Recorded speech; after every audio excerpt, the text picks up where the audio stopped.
Is Will Geddes, an international security specialist. Will is there. Thank you very much. Yes, good to see you, Will. Look, is there going to be an increased threat to our safety, really, on the British mainland here as a result of what's been going on in Afghanistan?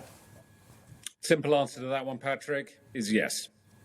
OK. Exactly how? What are we seeing? Is it going to be the fact that homegrown terrorists will be buoyed by what they've seen over there, the Taliban essentially sending us packing? Is it going to be that maybe they are going to end up importing some terrorists? Yeah, no, I mean, it's a mixture of the two, and I'm not wishing to be flippant in the slightest. This is just a horrific situation. We've created a safe haven for terrorism, whether that be Al-Qaeda, whether it be ISIS-K, which is a franchise, if you like, of ISIS in Syria and Iraq. You have all their supporters, not only in the United Kingdom, but right across the world, that will be buoyed on by the fact that they have now got, if you like, their homeland back again. Many of these groups, Islamic State, have been somewhat quiet. Al-Qaeda have been quiet. And that, to us, is almost no news is not good news. If they're quiet, that means that they're grouping, they're getting their act together, they're planning their actions. At the moment, GCHQ is going to be, and their counterparts, obviously the NSA in the United States, are going to be monitoring all the social media chatters, the messenger apps like Telegram, like Signal, to try and determine exactly what's going on. But we have not only facilitated this safe haven, but the Americans have also donated $85 billion worth of military equipment and armaments. Thank you very much, Will. Cheers for imparting your wisdom there. Look, how surprised were you to see what happened yesterday in terms of the two massive blasts that took place? I mean, we were warned about it, weren't we?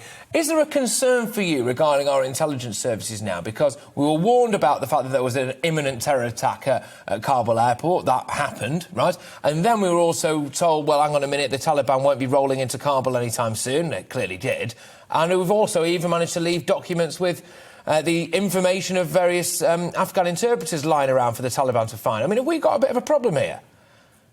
Well, I mean, in terms of the intelligence agencies, Patrick, I mean, they had been warning, certainly Biden, back to January of this year. The Afghanistan Study Group, which is a very, very highly respected think tank of intelligence analysts, former military generals, had delivered a report, as had the Director of National Intelligence to Joe Biden, to say, if you extract too quickly or not in a, if you like, considered fashion from Afghanistan, not only are you going to put the Afghanistani people at great risk, but also you're going to make the international community more vulnerable to potential terrorist attack.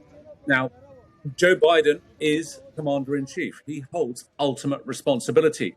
The one thing I don't want to see is the blame game going down to the military on the ground, because those guys, they have to act on orders. They can only do the best they can. Our intelligence agencies know the risks. They will, for example, amplify or increase the threat level here in the UK if they get sufficient intelligence chatter to forewarn that there is a threat that is potentially, foreseeable or certainly imminent. Well, yeah, it does seem of a massive concern, frankly. Obviously, it is to absolutely everyone. You had a look at Joe Biden's press conference, I imagine, yesterday. I think we all did. Certainly, most people would have seen clips of it if they didn't watch the whole thing. What do you make of his competence? Is he actually fit to be commander-in-chief, do you think? Not in the slightest, Patrick. I mean, I think he's displaying all the incompetence that, unfortunately, many people were suspicious they would see.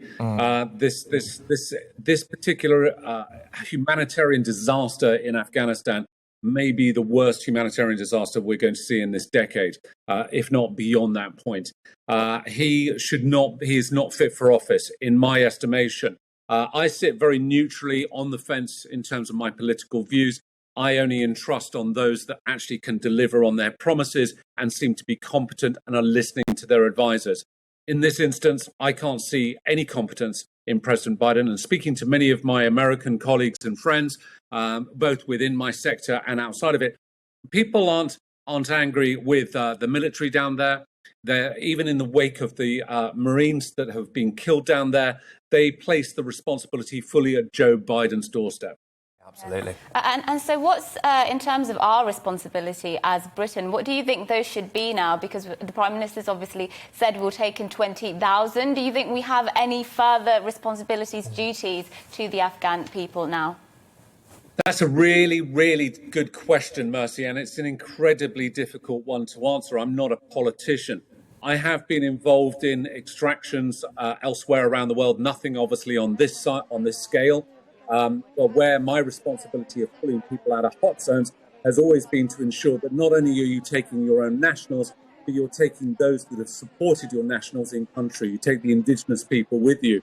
Now, the problem here is, as Pat was mentioning earlier, what has got into the hands of the Taliban is the biometric library of all the Afghan workers that worked with the International Security Assistance Force, and especially with the UK. Now, we have left these people hugely exposed. We're in a position now where these people could very, very likely be targeted. The Taliban are already showing that their soft side they promised is not going to prevail. Women won't be able to leave the house without a male chaperone. There will be no music. You know, it's everything as we predicted the Taliban will revert to. So, yes, we do have a responsibility. How that will be executed and implemented, I don't know. That's a really tricky one, Mercy. Sorry, Will. I just wanted to just quickly ask you a question that I wanted answered earlier on, actually, which is about the fact that the Taliban now have about $85 billion worth of US equipment. We believe that includes some Apache helicopters and planes or whatever. What's the threat, do you think, in terms of that? Presumably they're only a few pilots away from having an efficient air force, are they? And I'm just wondering whether or not they can start launching attacks in the Middle East. You know, is Israel now more under threat, for example? Yeah, I mean, if one puts it into scope, I put the full video actually from the US on my Instagram. I mean, and many people are responding and just going, I can't believe really what has actually happened here. To give you some sort of scale or concept, not only is it $85 billion worth of equipment, but it is the Taliban now have more Black Hawk helicopters than 85% of the countries in the world. Now, when you consider that Al-Qaeda who are aligned to the Taliban, we've got to remember, managed to train some of their non-military personnel in how to fly planes into the Twin Towers. It is a huge leap, evidently, for them to possibly take. Yeah, absolutely. Absolutely. Terrifying stuff.